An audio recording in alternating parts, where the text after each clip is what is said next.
nakasulat sa banal na kasulatan sa Mateo 26, 26 hanggang 28 po, kung saan isinabi ng ating Panginoong Jesucristo, "And as they were eating, Jesus took the bread, blessed it and broke it, and gave it to the disciple and said, 'Take it, this is my body.'"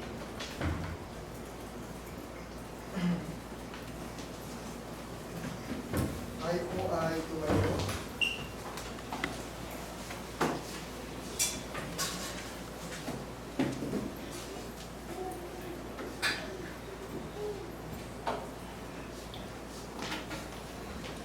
Tuloy po natin. "Then he took the cup and gave thanks and gave it to them, saying, 'Drink it from it, all you.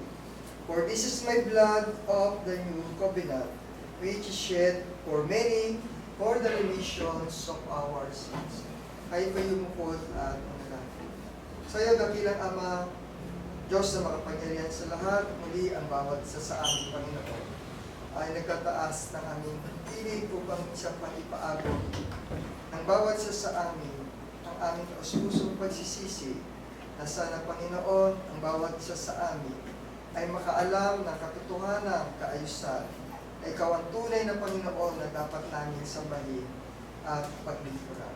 Panginoon, sa mga oras na ito, tatanggapin namin ang sagisag ng iyong katawan at dugo na nabayubay sa krus ng Kalbaryo, na kung saan ay katutubos ng aming mga kasalanan. Panginoon, sa bawat isa sa amin na tatanggap sa umagang ito, sana hinihiling namin, Panginoon, na kami ay mapatawad sa aming mga kasalanan at huwag mong masumpungan ang bawat isa sa amin na kung saan ay mahihilig ang aming mga puso't pisikal na katawan sa mga ganitong uri ng mga kasalanan sa palibot at sa sanlibutan ito. Bagkus, Panginoon, ay makasunod kami sa iyong mga kalooban. Hinihiling namin ang kapatawaran sa aming mga kasalanan at makaganap kami na naaayon sa iyong nais na ipagawa sa amin. Ihanda mo aming mga puso't isipan sa pagtanggap ng iyong katawan at dugo na aming pagkahati-hatian at aming pagsasaluhan sa umagang ito. Sa pangalan ni Cristo Jesus. Amen. Kukulangan po sa bahagi ng pagbibigayan sa unang Korinto 16:1 po. "Now concerning the collection for the saints, as I had given order to the churches of Galatia, you must do also. On the first day of the week, let each one of you lay something aside, storing up as he may prosper, that there be no collection when it comes. And when I come, whomever you approve by your letters, I will send to him your group to give to Jerusalem." Ay po yung ko para po sa ating gagawin pagbibigay. Sa iyo, ang banal, taus-puso ang aming mga pasasalamat at patuloy na pinalalago mo ang aming hindi lamang ang pananampalataya ng bawat isa sa amin, pagkots ay patuloy na binibigay mo ang mga biyaya na pangangailangan ng bawat isa sa amin. Panginoon, ang bawat halaga na kung saan ay nalilikom namin, itulo mo at hayagan na kung saan ay magamit ito sa nararapat upang ikalalago ng pananampalataya ng bawat isa sa amin.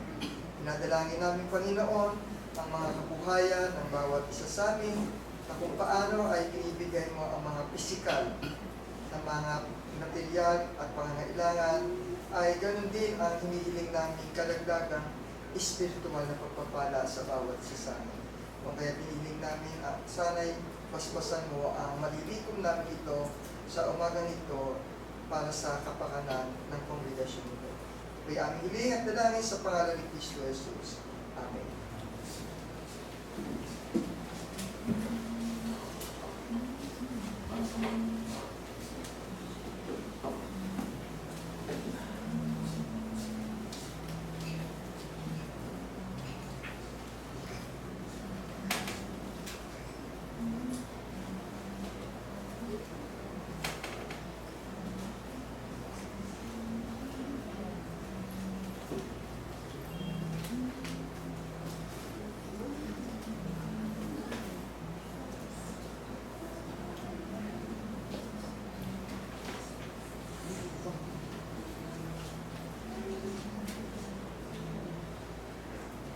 bago po tayo dumako sa huling manalangin, baka po meron po kayong mga katanungan na gusto i-clarify sa paksang ginawa po natin. Meron, Brad. Pero i-messenger mo yung sagot kasi umulan eh. Nabanggit mo kanina yung babae, di ba? At sinama mo. Hindi mo kasama sa... Sinabi mo yun, no? So, sabi mo kasi, ginawa ng Diyos ang babae fit para sa lalaki, di ba? Ngayon, at sinabi rin na lamdo, ano yun? Laman, dugo, ano? Dugo ng aking buto ng laman ng aking. Kinuha sa ribs, tama. So, as nabanggit mo yun ng babae, so paano yun? I mean, saan, kanino napunta yung laman at ribs ng lalaki? Doon ba sa tunay na asawa o sa kabit? Kasi, no, totoo. Kasi marami kasing relationship na hiwalay sa asawa, pero hanggang namatay si lalaki, ano siya sa kabit niya? So, hindi ba? Di ba? So, kanina po pinalaman yung sa may dugo at laman. So, that's why natanong ko lang, so hindi pa na ginawa ni God na fit yung tunay na asawa dun sa lalaki, kundi yung kabit ang fit for the husband?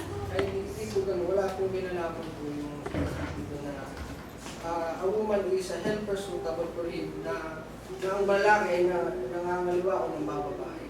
So, hindi wala po yung kinalaman sa ang bababae po ang lalaki o gumagawa or let's ask generalize that gumagawa ng kasamaan ang tao dahil yun sa pita ng kanyang laman, hindi suitable yung babae sa lalaki. Wala pong kinalaman po yun.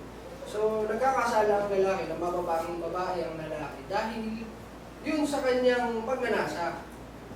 Yung sa kanyang masamang pita na habang So, the ribs of the man, nang talaga sa kaya. Dugo, ang laman ng laman, ang dugo, buto at buto ng buto. Kasi nasabi lang po no, na yung ginawa ng Diyos na babae ay katulad niyang tao. Yun ang ibig sabihin po.